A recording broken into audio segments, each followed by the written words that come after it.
You All all of are us. lying. If you don't raise up your hand, you're lying. Mister, put your hand up. You've never been angry before. Come on. We've all been angry before.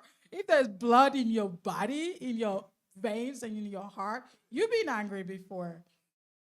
Did you ever observe where your body feels? Did your heartbeat change? Yeah? Did your vision change? Is your mind still clear or is it a little fuzzy? Did you get a little warm when you're angry? And did your tummy feel a little bit different? Some people get the tummy GI stuff as well. Those are actually physiological human responses to anger. So your body physically responds to these emotions. Now, if you know, and what has just happened is they call it sometimes flooded. The part of your brain that's loving and has shut down. And now you're in what they call fight or flight. So now you want to fight because it's a thing that God put in you to defend yourself to survive. So now you want to fight, or some of us will run away. I'm a running away person, or someone else is a fight. So you are in fight or flight. So can you regulate at that point? And that's why they teach children who go to school in this country take time out. Because if you take time out when you're angry, you take about 20 minutes, your heart rate will go back to normal, your mind will clear, your blood pressure will go down, the warmth down. So now your body is going back to being calm. So now you can self-regulate, which is why you should tell your spouse, I am so angry right now. We'll talk about this in 20 minutes because you need that time to calm down. And now your mind is clearer. You can think more clearly and deal with the issue. So you're welcome. We'll move on. Next is communication and conflict management. I know they said resolution don't really resolve things. It's how do we manage it? How do we manage it? So, for example, we got married, and I'm a kind of person, I'm really willing to fight. Okay, let's go on, you know. And she's a what do you call, yes, silent treatment kind of person. It can easily come back like this. It's not been resolved, but we have learned how to manage it. It's easy, easy. Why? Because we're now learning how to communicate. And we did not know how to communicate that time. I did it for 7 years. I don't know how I communicated. I think it was 8. Or 8 years. I don't know how that happened because when I jumped into marriage, I did not know how to communicate with her. You know, I didn't know. But it's because coming from our roots, we didn't see that.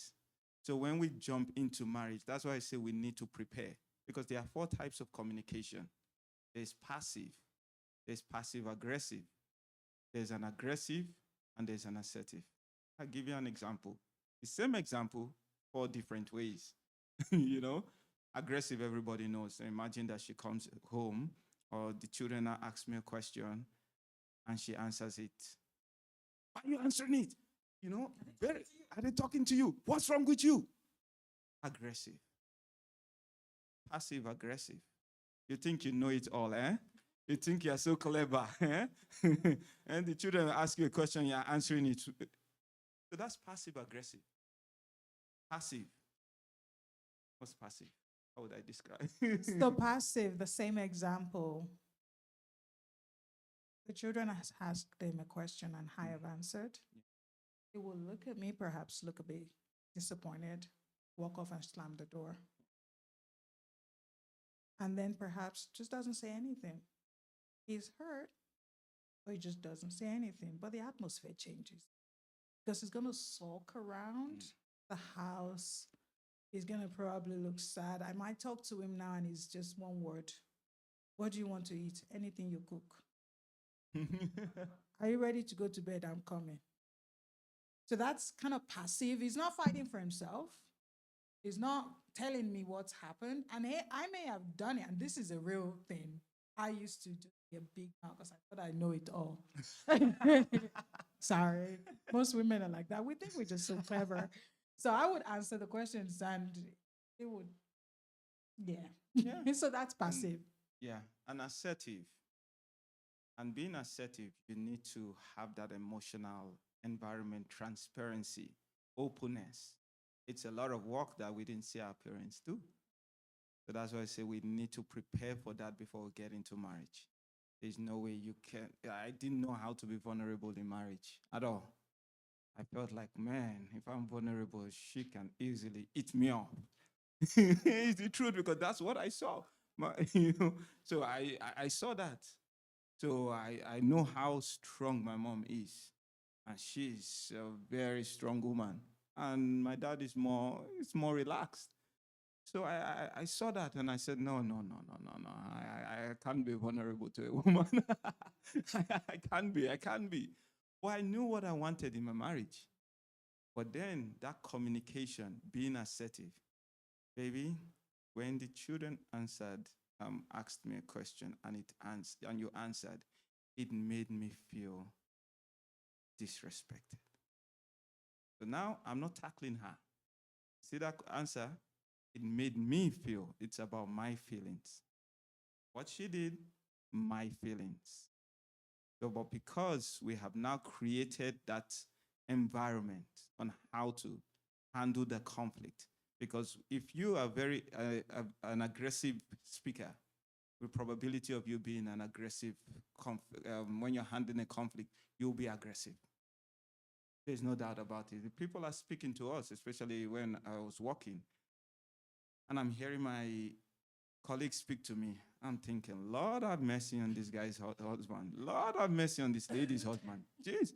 And it's like I will have to calm down myself just to allow the person have their way, and I have to speak to them because I know that this one, if I go the same way I'm going, we will both clash.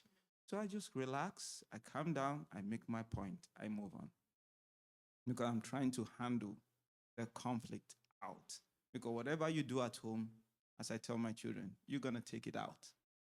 So I know there's just one particular one every time we were clashing. Every time we were clashing.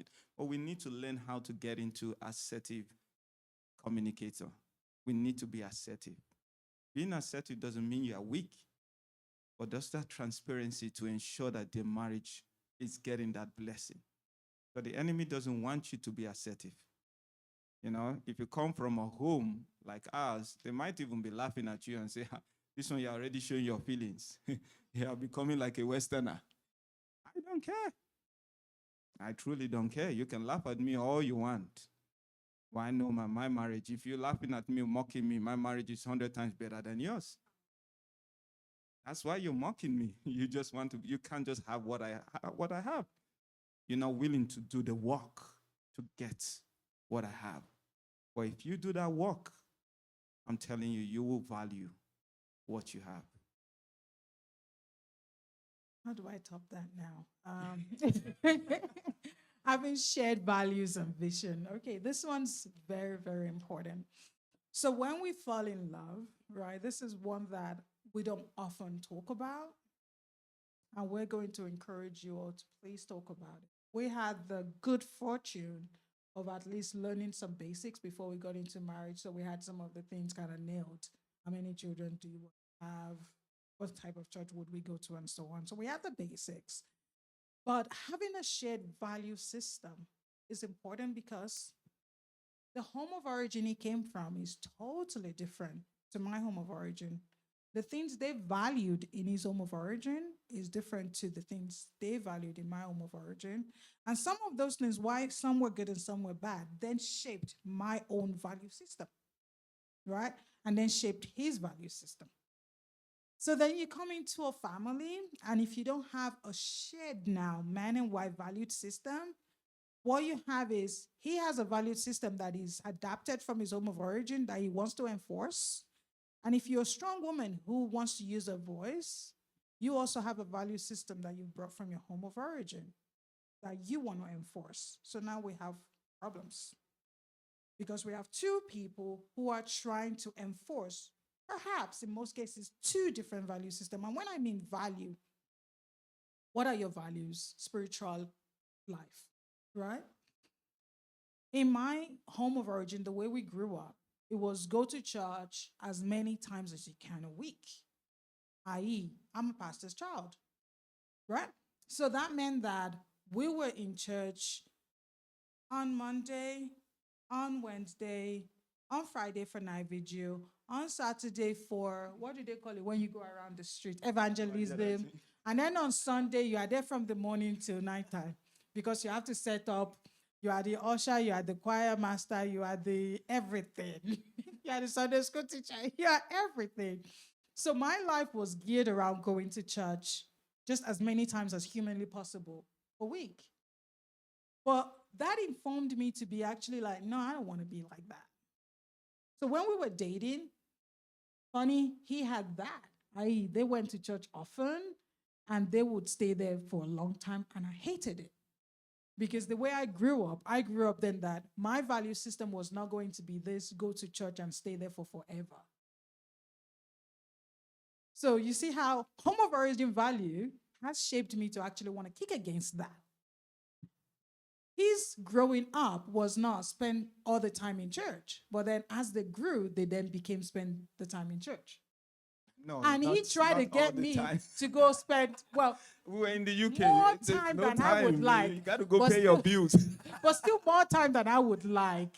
So we then needed to come together and be like, okay, what kind of what kind of arrangement is this gonna be? Because I'm not going to them church where there's Monday, Wednesday, Friday, Saturday, and if you're not serving God, you're a sinner. That's a lie.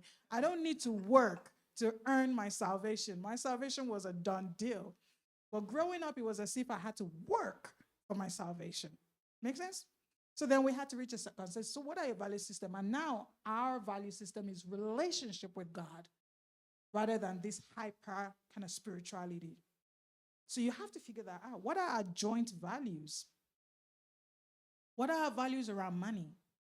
Are we going to be saving in this family because we want to acquire stuff? We want to leave a legacy. We want to leave many houses for our children. Or are we going to be saving because we want to spend that money on experiences? This is a thing that couples clash about all the time. Because yes, they both agree that we want to save. But what are we spending that money on? Are we going to invest it? Or are we going to go to Barbados this year, Paris next year, because we actually want to have experiences in this life? What are our values? Education. That was another thing we had to deal with. I'm of the view that children don't need private school. Because I went to public school when I was in Nigeria, I went to private school. But then when I went to the UK, I grew up half my life in the UK. I went to public school, like a public regular John Doe school. And I did well. I thrived all the way to a PhD and I have a doctorate. So I'm like, if I can make it in a public school in a Western country, why do I have to pay $12,000 a year for some overpriced education? He's of the perspective that they should go for that overpriced education, right? You have to talk about these things. Education, what is our values around education? Do we like the public system? Do we want to go to Catholic school? Do we want to go to Christian school? Do we want to go to charter school? What are our values? How many children do we want to have? Do we value just this, you and I, baby? I want nothing to mess that up. So we don't want children. Or you and I, baby, and I can manage one. Or you and I, baby, and I can manage 5 because I have that bigger heart. He wanted 5. I told him to find a new girlfriend. Yes, we kind of broker a deal on 3. And we're good. But you have to talk about these things. What are your values? Do you value a big family? Or do you just want a small family? So you have to talk about your values. And your value, then you can craft it for a vision for your marriage. Because now we have a value, right? We have a value about how many times we want to go to church, how we want to serve, how we want to spend our money. So then you can create vision yearly. Okay, next year, what's the vision for our family? All this money we're spending, are we going to buy stock So the vision for next year is the money we've acquired, we're going to buy stock, or we're going to buy a new house, or we're going to Barbados. Or, okay, we want to go to church 3 days a week, which means that's 3 days a week we can have dinner as a family. So the vision is that then the remaining 4 days we will have dinner together. Right?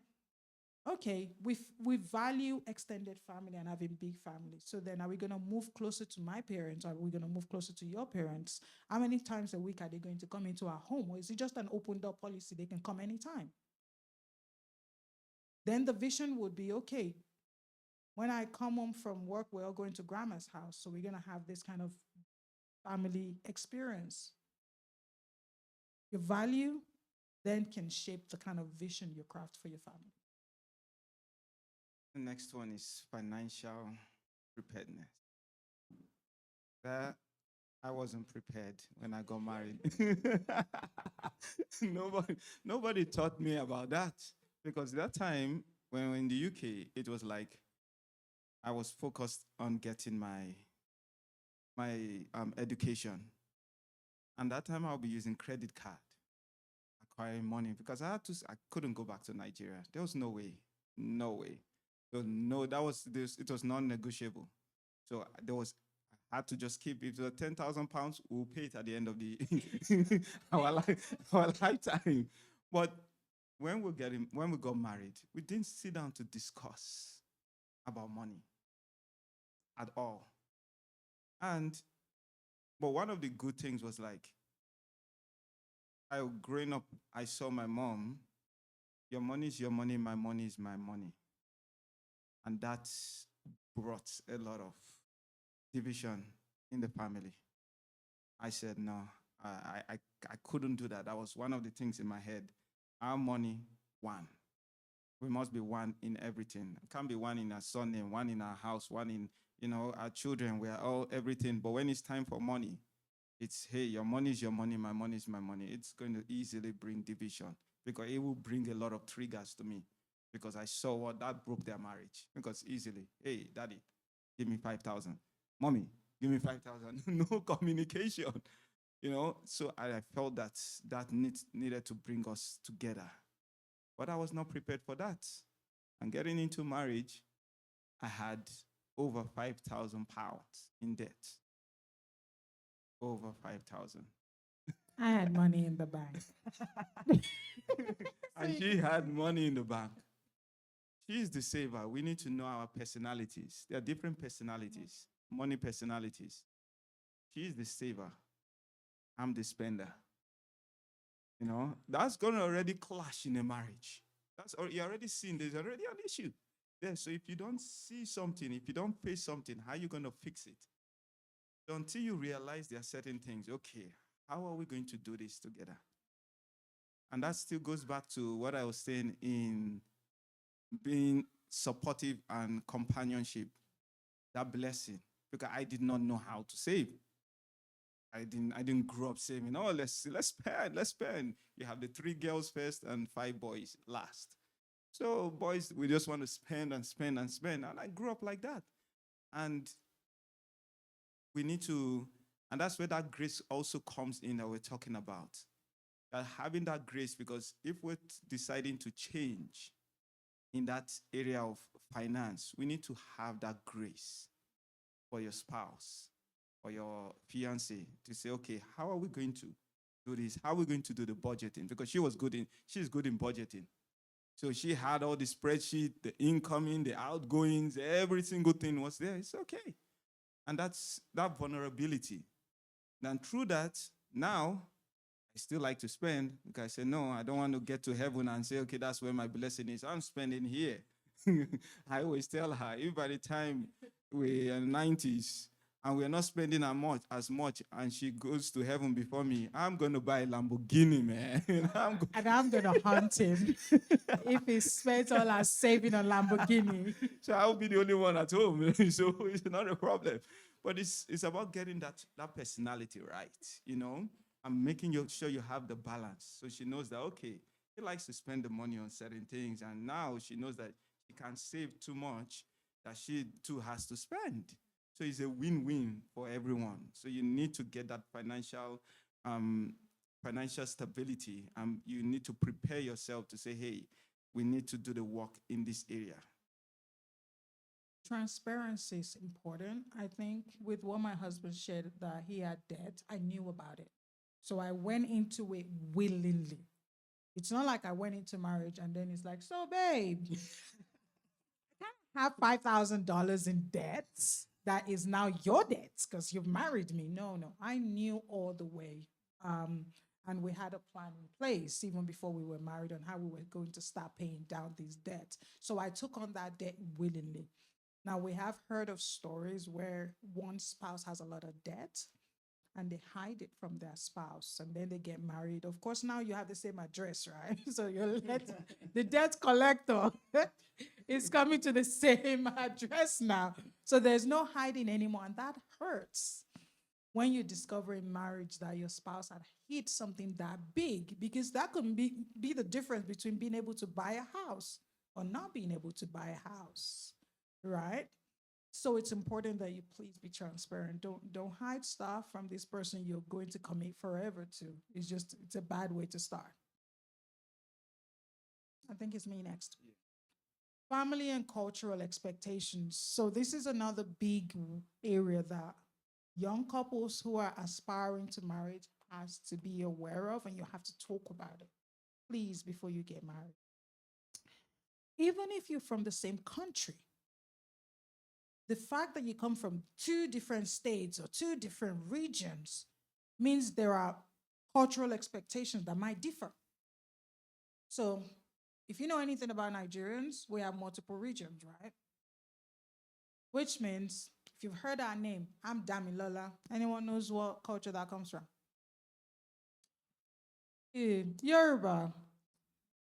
Sir, he is Ifechukude. I saw your face.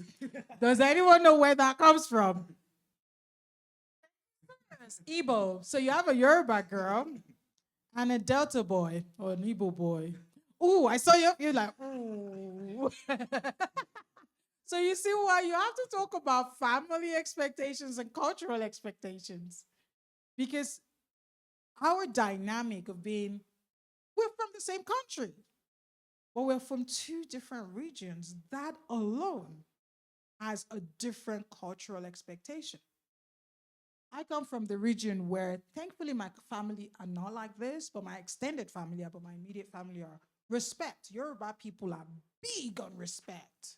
And everybody is auntie and uncle and big mommy and big daddy. You won't call any of your aunties by their name. You can't call like your great aunt, like auntie somebody. Oh no, it's big mommy. Because it would be disrespectful to call them what they actually are, which is auntie. Right? So I have a lot of big mummies, like too many of them, because you cannot call them auntie this. They have a culture where respect is not really a thing. Respect is not given, it's earned. You gotta They earn make that you respect. earn your respect. So if you don't earn your respect, they're gonna tell you about it. You can see where there's a problem already, right? So it's important that you actually understand these dynamics. Unless you want to go find someone who's from your village and next door to your, and even that, the family dynamics, that's why we put family and cultural dynamics or cultural expectations. The individual family will still have their own nuances that you have to acknowledge and you have to talk about, right? What do your family expect now that we are married? Do they expect us to come to you every Christmas because you are the man? And that's what you've always done for the, I don't know, 30 years of your life. Christmas was always with your family. So now that I'm coming in, am I expected to totally abandon my family and never do Christmas with them again? Couples don't think to talk about that until the first Christmas comes and the man is like, of course you're coming to my parents. Like, what do you mean? Where are we doing Christmas? Are you like, what do you mean? Of course. Do I not have a say? It's like, but I'm the man. What do you mean, where are we doing Christmas? You're coming to my mom and dad.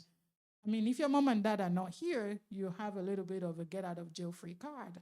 But if they are, you better talk about it before you get married. Like, are we taking turns? Your family for Christmas, my family for New Year's? Or is it my family for Christmas every other year? You got to talk about the family expectation. And it's important to honor your family and bring them along as well. I don't think it's a thing where it's just like, okay, mom and dad, I'm married now and I'm never going to see you for Christmas. Have a conversation with them, right? My husband and I, or my wife and I, have decided that we will do Christmas with you every other year. And we appreciate that. That means you're not going to see me for Christmas once every 2 years. Please bear with us whilst we kind of find our way. That is better than on Christmas Day. They don't then see you and like, mommy, I'm not coming. They're like, what do you mean you're not coming? And then now you've set up your spouse for conflict because they will say, is that husband of ours? Is that wife of ours? She's stolen our son. He's stolen our daughter. If you don't have this conversation. So it is important that you understand the family you're coming out of. What expectation do they still have of you as their son? Do they still expect you to send all their children to school because you are the firstborn and you are their father? You know, culturally, that thing is a thing. It's so painful for me because I call it black tax. So now I'm the firstborn and I carry the weight of sending everybody else to school because I was fortunate enough to leave the country first. And now I'm single. I can do that because I'm earning 100K and I have a generous heart, right? I can do that. But now I'm marrying a woman. I'm not a man, so this sounds like a awful example. Okay, so I'm a woman. I'm the firstborn because that happens too for women who are firstborn. And as a woman, you're now supposed to be their mother, right? And that happens. I've got women who've told me this story time and time again. And your mom will delegate you, the mom of her children. That is so messed up. But that's a story for another day. So you've now been delegated the mom of your siblings. And you usually, family will put together to send often the first one out of the country, right? So now you are indebted for life to that family. That's often the case, unfortunately. And whilst you're single, you could do that. You earn 100K. I beg, what are you doing with that money? You can help your siblings because by the time they change $10,000 to Naira, that's a lot of money. So they're sending your siblings to school. But now you're married and $10,000 of your family income disappears without conversation. You better believe that girl's going to give you or that husband's going to give you. Like, what? Because now we want to buy a house and we don't have enough deposit because you're sending your siblings to school. Make sense? So we have to understand what are the expectations that our home of origin still have of us. Once we understand that, can we negotiate and mediate? We're not saying abandon your family. We're just saying carry your spouse along and have a conversation and find a sweet middle. Because that happened to us, and when we got married, we said, we're not doing black tax. We don't have. We're not their parents. So we're not their responsibilities. And it's the truth. I'm not my sibling's responsibility. Well, yes, my sibling is not my responsibility. Well, where we can help, we will help. But don't put that on top of my head. Don't do that. Especially when you're in marriage, you want to enjoy yourself and you want to have children. You're taking a 27-year-old person's problem while you are 29. Unfortunately, how is that possible? Unfortunately, it doesn't make sense. It still doesn't make sense to me today. So we don't. It's a and maybe thing. because we were in the UK, we struggled for our own school fees. So there was no way anyone was going to tell me that I should go and pay. After struggling for my own, I should struggle for another person's own. How is that possible? No, there's no way. But that's our own healthy boundaries. So please, you set your own healthy boundaries based on your family dynamics and what works for you and your spouse. Yeah, and the next one is roles and responsibilities. Before you get into that marriage, what are the roles? What are the responsibilities? What is he going to do? Gender roles. What is she going to do? What am I going to do? And for us, we just decided, hey, she likes cooking. Okay, fine. I don't like cooking. I don't like my food. I don't like the taste of my food. You want to cook? Fine, you cook. I iron. I clean the house. When we started having children, I clean the house with the children. I clean the house. Thank you. I clean the house with the children, and that's cool with me. aspiring with me, but we begin to say, okay, what are the roles? What are your roles? What are your responsibilities? But at the same time, as we have children and the children are growing, obviously I have to start putting myself and say, hey, baby, I need to start cooking too, so that they start seeing. Because whatever you do, the children are watching you. They are watching every step. You're shaping them. You are shaping the way we were shaped is the same way you're shaping the next generation. So it's like, okay, those roles, those responsibilities. What can I do now when they're not children? Yeah, when they're children, what can I do? And with seasons, it changes. It's not the same thing over and over and over again. Yeah, that's quite a quick one. That was, can I add? Yeah, you can. Gender roles. Do we know what I mean by gender roles?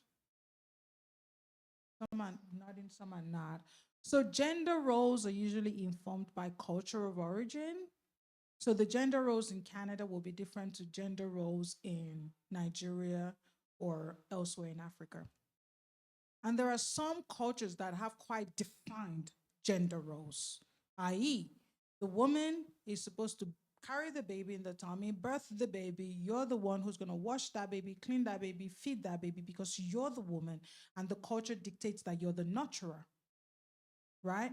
So whether you're sick, whether you came home from work late, your man's never going to help you wash that child or feed that child because in his mind or in the cultural norm, the gender role is that you birth the child, you are now going to care for that child. Gender role is that I'm the man, it's your role to be in the kitchen. Because culturally, that's how it was defined, that it's the moms that do all the cooking, it's the mom that's in the kitchen, that's her domain. That's what I mean by gender role. And unfortunately, gender role it's often in favor of men and not in favor of us women, at least traditional African gender role. Now, the question is this: are you going to have a conversation about that? Because the truth of the matter is, those of us that were brought into this country and were not born here, many of us were raised with those gender roles. And in our homes of origin, it may even be that the girl was used to serve the boys. We have a lot of that. And some girls carry trauma because of that, because then it felt like my parents preferred the boys versus the girl. So gender role is a big thing that you have to talk about, and couples are fighting about and hurting each other about in this country. So you have to have that conversation. Is there a traditional gender role here where you expect me to always be the one that do the cooking, the cleaning, the bathing the child, and you're never going to help me with that? And if it is, okay, am I cool with that? If not, I better find myself a new fiance. Right? Because the truth is, there are couples, we both work. We both go do the 9 to 5, 10 to 10, two shift, whatever. And then because there is this gender norm, I'm still going to be pregnant, give birth to do the delivery, birth the child, feed the child, help the child with homework. And you're going to tell me you're earning the money. And I'm like, good, so do I. So gender role is actually really, really important. You have to talk about it. Physical intimacy and readiness. Intimacy, readiness. Sex ed. Did anyone have sex ed in school? There are a few of us who didn't have sex ed. You had sex ed. Thank you, sir. It's not enough. And since Pastor David did not invite me here to come and be a physiologist, that's kind of all I'm going to say. I'm going to say the sex ed you had in school is not enough. Because when it gets to kind of physical intimacy and being ready, for those of us that were raised in the church, oftentimes, at least my kind of upbringing, sex is bad, stay away from it. You're not supposed to have sex. It's bad, it's bad. You're not supposed to even feel like you're sexy. Sorry, I used that word. You're not supposed to think, dang, that's sexy until you're married. And then you get married and you're supposed to know what you're doing. by the help of the Holy Spirit. It don't work like that, guys. I've been married a little bit. So the truth of the matter is you're both going to need to be ready to go on a learning journey together. Where you're gonna learn your body, he's gonna learn his body, he's gonna learn your body, you're gonna learn his body. And I've said way too much. Pastor David would not invite us back. Okay. So you do have to go on this journey of learning together, and you have to be open-minded, ready to set the rules. How much do we want to explore in building intimacy? And intimacy is not just kind of sexual intimacy, of course. There's emotional intimacy, there's physical intimacy. Do I like my hands to be held in public? Or am I shy? And I don't want you, like, it took him a while for me to be able to do that. Be like, like, dude, you married me. Put my hand, dang it. What's your problem? Because culturally, we were not taught that. So walking around and holding each other's hands, it took him a little while to get comfortable with that. Because it's just like, freedom. I just want to be free. And I'm like, you mine, you're fine. You too fine to be walking around with nobody holding your hands. Hold my hand, dang it. I don't want nobody thinking you're free for the peeking. Hold my hands. Right? You have to have conversations. There are some people who don't like to be touched. I have like Tolu, I have like a adopted baby brother who fit like it's trauma because he lost his parents early, blah blah blah. The whole idea of touching is like, so then I'm like, okay, how you guys doing it, right? So you have to talk about these things. Are you comfortable with being in public and your spouse is doing that, or are you like, oh, jeez, what is that? Don't touch me in public. Or do you want to be touched in public? Because there are some girls who will feel rejected. They're just sitting side by side and he never even does. And they're like, he don't love me in public. He don't want me anymore. Well, if you don't talk about it, you will carry this hurt. And like, he never looks at me in public. He never touched me. He never holds my hand. And then we'll get home and he'll be all over me. Get away from me. Like, I wasn't your spouse or your girlfriend when we were in that party. You didn't even hold my hands one. You didn't even attempt to dance with me. Now you are home and you're, get away from me. Right? That's a real thing. So if you don't have the conversation that if we go to that party, you better have my eyes on your eyes on me. 85% of the time. Because I want to know that we're still connected. But if you don't have those conversations, how does he know that's what you want? Or how does she know that you still want that kind of affirmatory once in a while talk? If you don't have